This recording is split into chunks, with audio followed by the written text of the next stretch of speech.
Hello, xin chào mọi người nhá. Hôm nay gia đình mình không có gì ăn nên là đi ở trên vỉa hè suối lấy cái rau dấn về ăn. Hai vợ chồng với hai đứa con này. Cũng không biết là có hay không thì mình cứ đi xem đã.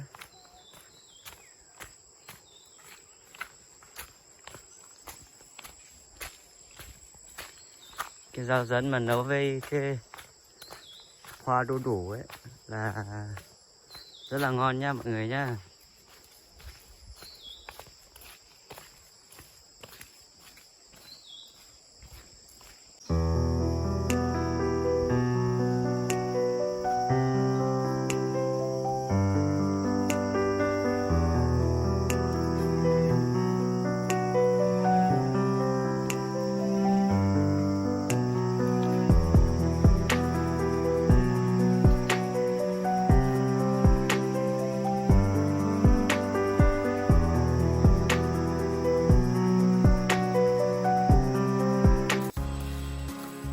Kaya ko sa ta.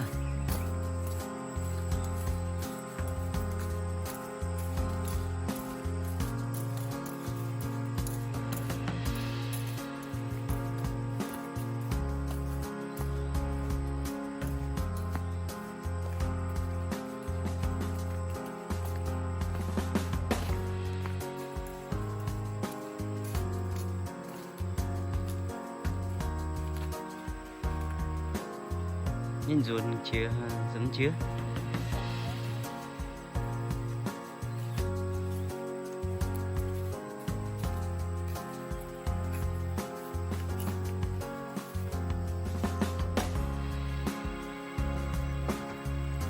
Chính ra vào. Qua một đoạn đường dài đi, cuối cùng cũng đến đây là bờ suối rồi. Không biết giờ ở cái khu này nó có cái rau dấn hay không. Nè đấy ạ, nè. Chưa đấy ạ.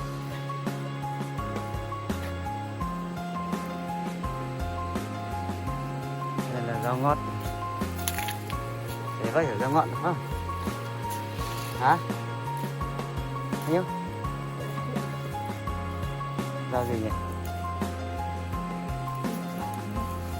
Rau này. Để vào rau ngót vào. Hả?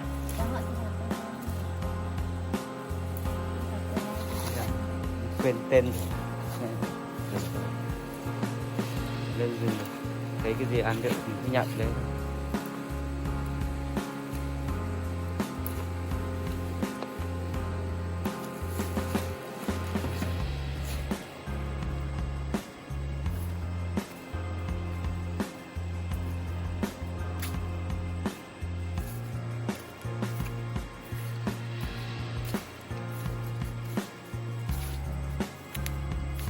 Còn cái này là rau dấn.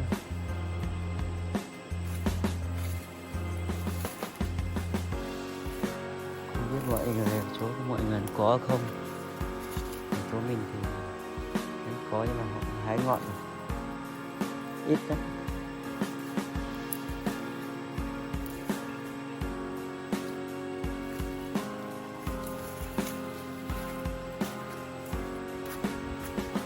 Ui.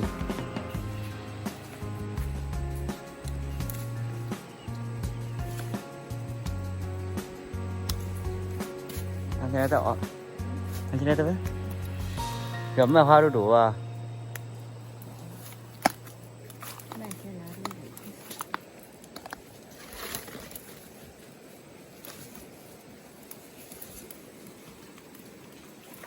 Là đu đủ tôi nhỉ.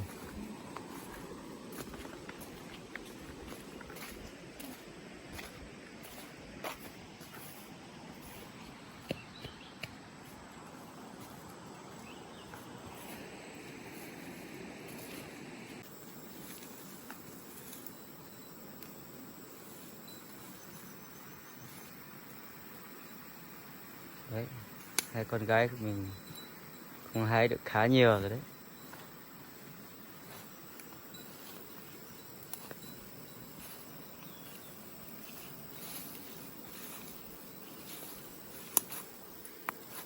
mẹ là từ lù nó sẽ kết chứ mà ở đây nhánh quá cái nhánh của nó lù lù vậy ố như thế nào à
qua một hồi là đi hái cũng có thành quả đấy cũng được khá nhiều.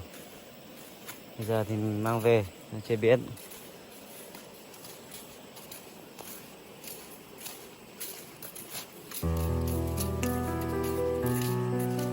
Giờ thêm là về hái cái hoa đu đủ nữa, ướt này, tỏi này, gia vị vào.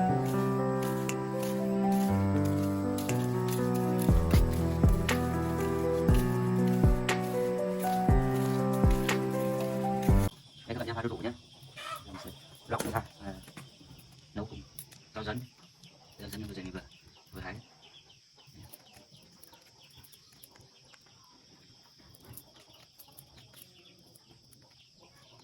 tỏi hoa đu đủ ít.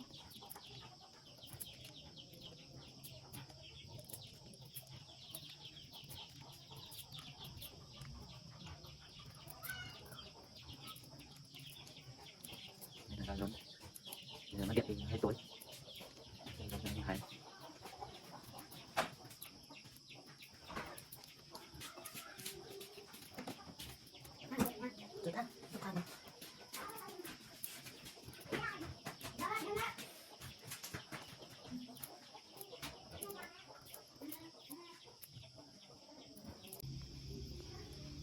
Giờ thì nhận rau dấn,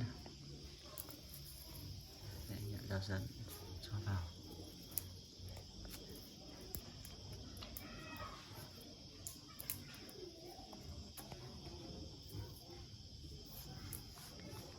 Bạn chưa vào.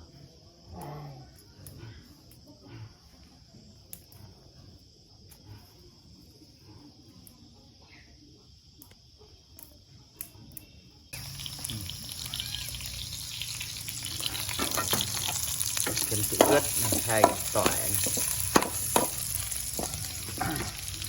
Rau vào.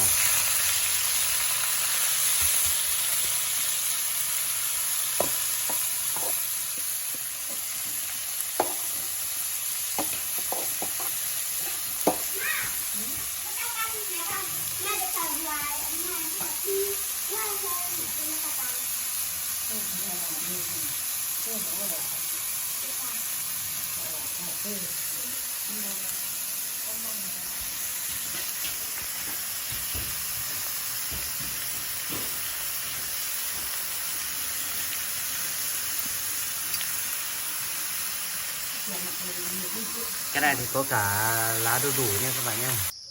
Đây các bạn nha. Không hổ. Đây là cái món mà mình vừa rồi mình nấu ấy. Gia đình thì gia đình nghèo nên ăn thô sơ như vậy thôi. Ngon lắm các bạn ơi. Có đĩa măng này, đĩa này là đĩa chính của ngày hôm nay mình đi hái nhé. Chắc có phải ngon đấy. Thôi bây giờ mình ăn thử xem. Rồi chào các bạn nhé.